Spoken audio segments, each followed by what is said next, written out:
Hello guys, welcome back to my channel learning platform investment for your future. आज हम आए हैं एक नई वीडियो के साथ जिसमें हम इंपॉर्टेंट क्वेश्चंस की सीरीज़ लाए हैं जो कि MHI 3 से जुड़ी हुई है, जिसमें 30 यूनिट्स के 30 क्वेश्चंस हैं। और आज हम पहले 15 क्वेश्चंस को समझेंगे और अगले 15 क्वेश्चंस अगली वीडियो में। तो चलिए फिर आज की वीडियो की शुरुआत करते हैं। देखिए, इस चैनल पर history, political science, IAS exam, IGNOU MA history जिसमें first year and second year के चैप्टर्स और इम्पॉर्टेंट क्वेश्चंस की सीरीज़ दोनों दी गई हैं। तो अलग अलग प्लेलिस्ट के माध्यम से आपको मिल जाएंगी, जिसके लिंक जो हैं वो डिस्क्रिप्शन बॉक्स में दिए गए हैं। इसके अलावा इस प्रेजेंटेशन की PDF भी आपको एक लिंक के माध्यम से दी गई है।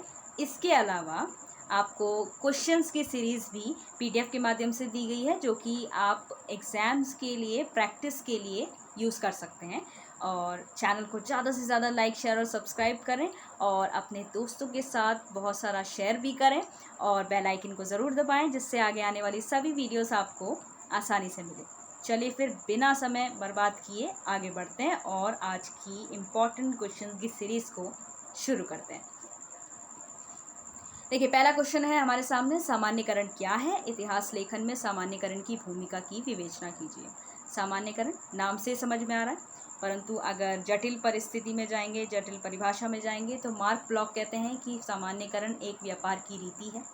इसके माध्यम से बहुत सारे तथ्यों के बीच से सरल और सटीक निचोड़ निकाले जा सकते हैं, तथ्यों के बीच के संबंध बनाए देखे जा सकते हैं। इसके अलावा आकलन करना और आलोचनात्मक विश्लेषण करना बहुत आसान हो जाता है। सामान्यकरण की इतिहास लेखन में क्या भूमिका है? देखिए, हमारे पास जो है तथ्यों का बहुत बड़ा भंडार होता है और उसमें से एक सटीक निर्णय निकालना, सटीक चीज़ों को निकालना जो है बहुत कठिन होता है। इसके लिए हम सामान्यकरण के सिद्धांत को अपना सकते हैं। दूसरा है विश्लेषण करना। विश्लेषण में आप क्या करेंगे कि पक्ष और विपक्ष दोनों को देखेंगे और उसके बाद एक नतीजे पर पहुंचेंगे, और इसके लिए हमें सिद्धांतों की ज़रूरत पड़ेगी, इसलिए हम सामान्यकरण को अपना सकते हैं। अगला प्रश्न देखते हैं। कारण कार्य संबंध से आप क्या समझते हैं? इतिहासकार इतिहास लिखने के लिए कारण कार्य का कैसे उपयोग करते हैं?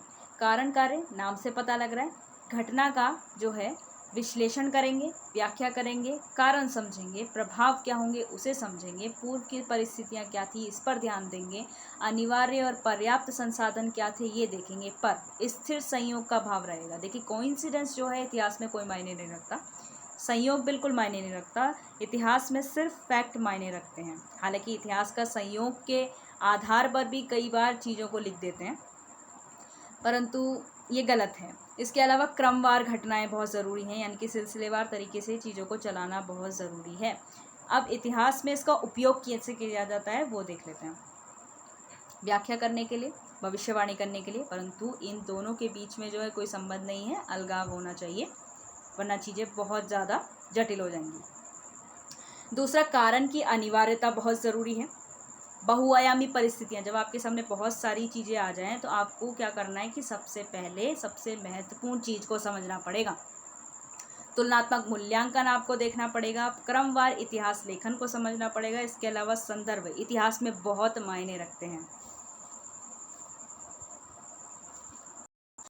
अगला प्रश्न देखते हैं, वस्तुपरकता क्या है? वस्तुपरकता और व्याख्या के बीच संबंध की विवेचना कीजिए। देखिए, वस्तुपरकता के माध्यम से हम ये समझ सकते हैं कि जब हम किसी घटना को विश्लेषित करते हैं तो हम तटस्थ बने रहें, निष्पक्ष बने रहें, चीज़ों को उनके पक्ष और विपक्ष को ध्यान में रखकर आगे बढ़ाएं, ना कि एक तरफा चीज़ को लेकर चलें। निजी धारणाओं को एक तरफ रखना होगा, सत्य प्रमाणों की प्रमुखता को देखना होगा, संतुलित और न्याय संगत रवैये को अपनाना होगा। इसके अलावा सामाजिक और राजनीतिक दबाव में हमें बिल्कुल नहीं आना चाहिए।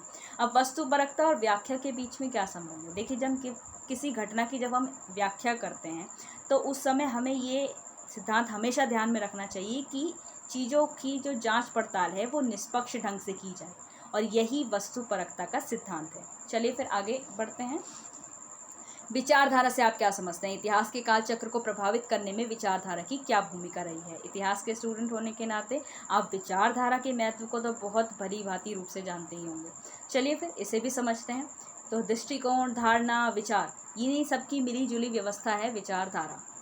सामाजिक, आर्थिक, राजनीतिक, सांस्कृतिक और मानव जीवन के संदर्भ में इसे समझना बहुत ज़रूरी है, और इतिहास के प्रश्नों को हल करने के लिए इन सब दायरों को हमेशा ध्यान में रखना चाहिए, जिससे क्या है कि हमारे जो प्रश्नों के सॉल्यूशंस हैं, जो आंसर्स हैं, वो बहुत बेहतरीन ढंग से सामने आते हैं।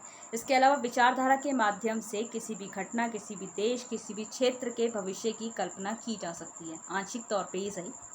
इतिहास को प्रभावित करने में इसकी क्या भूमिका है? देखिए, अतीत, वर्तमान और भविष्य, ये तीनों का जो मिला जुला वैचारिक समझ है वो कहीं ना कहीं विचारधारा से मिला जुला होता है। अलग अलग तरह की जो विचारधारा है वो समाज के अलग अलग वर्गों को प्रभावित करती है। विचारधारा के हिसाब से हम इतिहास को अलग अलग श्रेणियों में बांट सकते हैं। तो हुआ ना, विचारधारा से हमारा कितना सारा काम जो है इतिहास का हल हो जाएगा। तो आगे बढ़ते हैं। अब इतिहास लेखन की ग्रीक रोमन परंपराओं की विवेचना करते हैं। वहाँ पर क्या होता था कि प्रमुख घटनाओं को, जो बिल्कुल इंपॉर्टेंट वाली जो घटना है, उनको वृत्तांत उपलब्ध कराया जाता, उनका एक्सप्लेनेशन किया जाता, उनके पीछे के जो कारण है उसको जानने की उनमें हमेशा जिज्ञासा रहती थी। उसके अलावा घटनाओं का जो है आंशिक रूप से क्या प्रभाव पड़ेगा भविष्य में, ये भी वो ध्यान में रखते थे। इसके अलावा युद्ध बहुत सारे होते थे, तो युद्ध के संदर्भ में चीज़ों को समझना बहुत ज़रूरी मानते थे। इसके अलावा राजनीतिक निर्णय से प्रभावित इतिहास लेखन तो बहुत हुआ, परंतु इस समय में एक आलोचनात्मक इतिहास लेखन भी हुआ जो कि राजनीतिक दबाव से कई कोसों दूर था। अगला प्रश्न देखते हैं। परंपरागत चीनी इतिहास लेखन की मुख्य विशेषताओं का वर्णन कीजिए। देखिए, परंपरागत चीनी इतिहास लेखन में सीजी नाम का दस्तावेज बहुत ज़्यादा महत्वपूर्ण माना गया। इतिहास लेखन को वहाँ पर बहुत ज़्यादा सम्मान की दृष्टि से देखा जाता था अन्य देशों की तुलना में। इतिहास लेखन को दर्शन शास्त्र, नीति शास्त्र, शासन कला तक से जोड़कर देखा गया। इसके अलावा धर्म से जुड़े लेखन कार्य किए गए, जिसमें बौद्ध धर्म, कंफ्यूशियसवाद आदि शामिल हैं। इसके अलावा शासन से जुड़े लेखन कार्य जो कि हर देश में पाए जाते हैं। इतिहास वृत्त की प्रमुखता देखी गई। इसके अलावा दो सिद्धांत ये आप ध्यान में रखिएगा, वंशीय कालचक्र और सतत इतिहास, यहाँ पर बहुत ज़्यादा महत्वपूर्ण माने गए। अगला प्रश्न देखते हैं। प्राचीन भारत इतिहास लेखन की परंपरा पर एक टिप्पणी कीजिए। देखिए, हमने चीज़ों को पॉइंट वाइज रखा है, परंतु जब आप टिप्पणी की बात करते हैं तो चीज़ों को आप पैराग्राफ के माध्यम से लिख कर आएंगे। तो पर ध्यान रखिएगा कि इन पॉइंट्स को आप उस पैराग्राफ में डाल दें। तो प्राचीन भारत इतिहास लेखन की जो परंपरा है उसे हम समझ लेते हैं। तो उसमें क्या हो रहा है कि शुरुआती तौर पर जो प्राचीन इतिहास लिखा गया उसमें क्या हो रहा था, ब्राह्मणों की विचारधारा थी, जिसमें वैदिक साहित्य, महाकाव्य, पौराणिक वंशावलियाँ, प्रशस्तियाँ ये सब पाई गई। इसके अलावा सत्ता को केंद्र में रखा गया, धार्मिक संस्थाओं के अधीन बहुत सारा लेखन कार्य किया गया, परंतु धीरे धीरे जो है इतिहास की समझ में परिवर्तन देखने को मिल रहा था और पश्चिमी इतिहास तक से अब भारत के इतिहास की जो है तुलना की जाने लगी, जो कि एक बेहतरीन कदम था। आगे बढ़ते हैं। अगला प्रश्न देखते हैं। ईसाई इतिहास लेखन पर एक टिप्पणी लिखिए। अब आते हैं हम ईसाई इतिहास लेखन पर, जो कि बाइबल और उससे पहले की जो घटनाएं हैं उनको जोड़ने के लिए लिखा गया था। इसमें राजशाही और सामंती जमींदारों की बहुत बड़ी भूमिका थी। इन्होंने इतिहास लेखन के कार्य बहुत बेहतरीन ढंग से कराए। इसके अलावा मध्ययुगीन इतिहास का जो विशेषता की हम बात करेंगे तो इस समय धार्मिक और धर्मनिरपेक्ष, यानी कि एक तरफ तो बिल्कुल आप धार्मिक धर्म से जुड़े हुए इतिहास लेखन को तरजीह दे रहे हैं और दूसरी तरफ धर्मनिरपेक्ष, जिसमें हर धर्म को सम्मान की दृष्टि से देख रहे हैं। तो एक तरीके का संतुलन बैठाने का प्रयास किया गया। ईसाई धर्म से जुड़े हुए जो नेता थे वो मोक्षवादी इतिहास, अस्थिर विश्व, इस सब चीज़ों को बता बता के लोगों को डराते थे और इसी तरह का इतिहास लेखन भी करते थे। इसके अलावा शासकों का उदय और पतन, ये बहुत महत्वपूर्ण विषय था इस समय का। इतिहास लेखन का जो केंद्र है वो इन्हीं से जुड़ा हुआ था। धर्म और राजनीति की मिश्रित व्यवस्था, यानी कि ईसाई धर्म भी चल रहा है, इधर आपका शासन भी चल रहा है, तो मिली जुली मिश्रित व्यवस्था यहाँ देखने को मिलती है। अगला प्रश्न देखते हैं। 11वीं और 12वीं शताब्दी के अरबी इतिहास लेखन परंपरा में हुए परिवर्तनों को संक्षेप में लिखिए। अब थोड़ा आगे बढ़ते हैं, मध्ययुगीन चल रहा है काल, यहाँ पे दिल्ली सल्तनत आ गई यहाँ पे। वंश इतिहास लेखन, देखिए वंश इतिहास लेखन प्रत्येक देश में, प्रत्येक क्षेत्र में बहुत बहुत बहुत ज़्यादा इंपॉर्टेंस रखता है। तो इसमें होगा क्या कि वंश, जैसे जैसे एक राजा आया, उसका बेटा आया, उसका बेटा आया, इस तरीके से वंश चल रहा है, उसी के आधार पर जो है इतिहास लेखन कार्य शुरू हो गया। सटीक लेखन शैली बहुत इंपॉर्टेंट थी पहले, पर अब क्या हुआ, कहानी के रूप में चीज़ों को कहा जाने लगा। अब आप सिंपल समझ सकते हैं कि जब कहानी कही जाएगी तो तार्किक विश्लेषण तो बिल्कुल नहीं होगा, तो तार्किक विश्लेषण का अभाव देखने को मिल रहा है। राजनीतिक प्रभाव बहुत बेहतरीन ढंग से अपना प्रभुत्व जमाए हुआ था। उलेमा, धर्म, जो धर्म को नेतृत्व आप कर रहे हैं, उलेमा का जो है बिल्कुल आंशिक तौर पर प्रभुत्व देखने को मिल रहा है। अब तो सत्ता सामने आ गई बिल्कुल। अब अरबी और फारसी 2 भाषाओं में इतिहास लेखन को लिखा गया। अगला प्रश्न देखते हैं। मुगल काल के दौरान इतिहास लेखन की इंडो फारसी परंपरा की विशेषताओं की चर्चा कीजिए। देखिए, दिल्ली सल्तनत के आगे आ गया मुगल काल। अब इस समय की विशेषता क्या थी? इंडो फारसी परंपरा। इस समय हुआ क्या? इस समय सरकारी इतिहासकार जो हैं शासकों द्वारा नियुक्त किए गए और वो ही इतिहास लेखन का कार्य संभालने लगे। इसका जो मुख्य विषय था वो शासकों का जीवन था। आप देखेंगे अकबरनामा है, हुमायूं नामा है, इस तरह के जो लेखन कार्य हैं वो शासकों से जुड़े हुए हैं, उनके जीवन से जुड़े हुए हैं, उनके युद्धों, उनके साहसी कार्य या फिर उनके द्वारा चलाई गई योजनाओं को जो उल्लेख है वो कहीं ना कहीं जो है मुगल काल के दौरान जो इंडो फारसी परंपरा थी उसको बढ़ावा दे रहे थे। इसके अलावा आंशिक तौर पे ही सही स्वतंत्र लेखन भी किया गया जो कि तर्क के आधार पर था, जो कि शासकों के खिलाफ था। अगला प्रश्न देखते हैं। सूक्ष्म इतिहास से आप क्या समझते हैं? इतिहास लेखन की इस परंपरा से जुड़े हुए इतिहासकारों और उनके कार्यों की विवेचना कीजिए। देखिए, सूक्ष्म इतिहास नाम से समझ में आ रहा है, बिल्कुल लोकल लेवल का इतिहास होगा जिसमें जनता को शामिल किया गया और ये उत्तर आधुनिकता से शामिल समय का था। मतलब बिल्कुल आधुनिक हुआ, आधुनिकता के बाद जो समय आया उस समय पर ये इतिहास सामने आया। जॉर्ज और स्टीवर्ट नाम के 2 विद्वान थे, इन्होंने सबसे पहले इस शब्द का प्रयोग किया। इटली में 1970 और 1980 के दशक में इस तरह की धारणा का उदय हुआ। इनकी खास विशेषता क्या है कि इन्होंने क्या किया कि सबसे इम्पोर्टेंट जो सिद्धांत थे इतिहास के, रानकेवादी परंपरा, मार्क्सवाद, अनाल स्कूल, पुराने सामाजिक इतिहास, इनकी ही आलोचना कर दी। इस फैक्ट को आप ध्यान रखिएगा, इसे आप एग्जाम में ज़रूर यूज़ करें। अगला प्रश्न देखते हैं। इतिहास लेखन की रानकेवादी परंपरा पर एक आलोचनात्मक टिप्पणी लिखिए। देखिए, रानकेवादी परंपरा को आपने वीडियो के माध्यम से समझा था, पिछले हमने वीडियो में इसे एक्सप्लेन किया था। तो रानकेवादी परंपरा की मुख्य बातों को समझें तो लियोपोल्ड फोन रानके, ये नाम आप ध्यान रखिएगा, ये इसके जनक थे।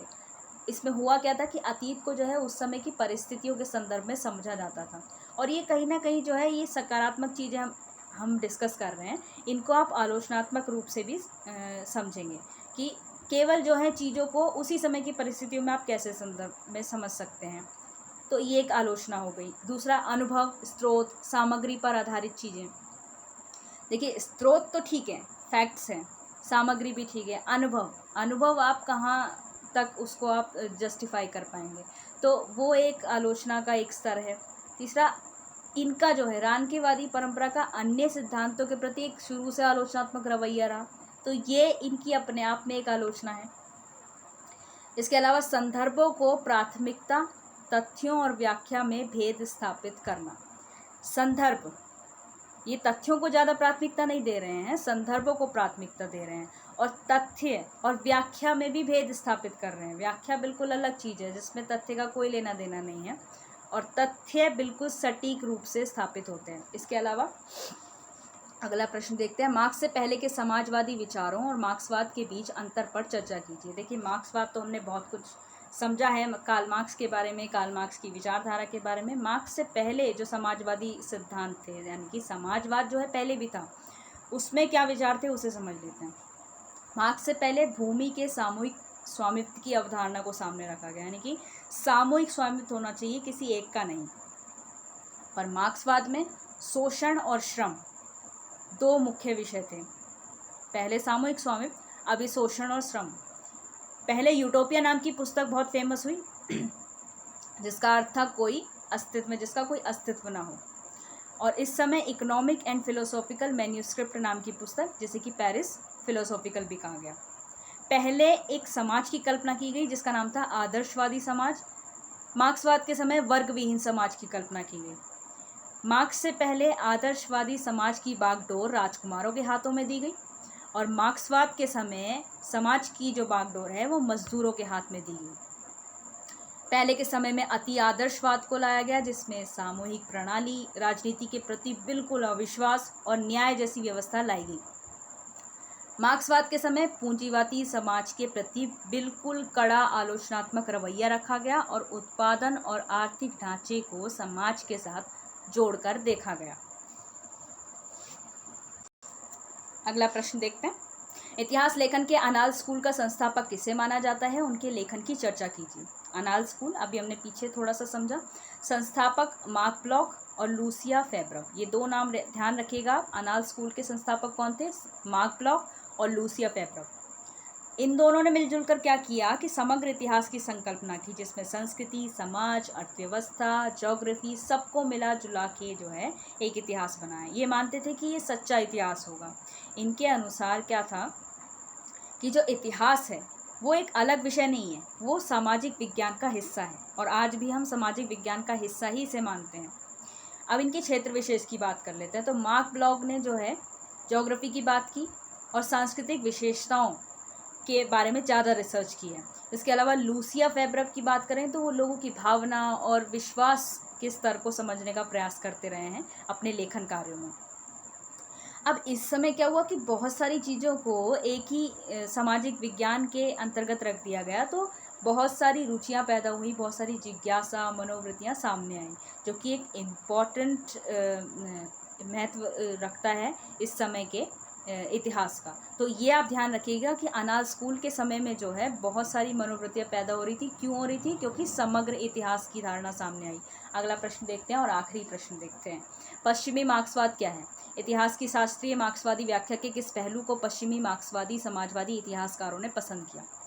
मार्क्सवाद हमने समझा, अब पश्चिमी मार्क्सवाद समझते हैं। देखिए इसमें क्या हो रहा है कि राजनीतिक व्यवहार से, बिल्कुल जो राजनीतिक सत्ता है उससे बिल्कुल इन्होंने अलगाव रख लिया। दूसरा, सिद्धांत और व्यवहार। पहले क्या होता था कि जैसा आपका सिद्धांत होता था वैसे ही आप व्यवहार करते थे। अब ये जो एकता थी अब इसमें फूट पड़ गई, 2 चीज़ें अलग अलग हो गई है बिल्कुल। अब क्या हो रहा है कि पहले उत्पादन शक्ति की प्रधानता थी, पहले उत्पादन, अर्थव्यवस्था, समाज को सामने रखा गया। अब संस्कृति, कला, साहित्य जैसी चीज़ों को सामने रखा गया।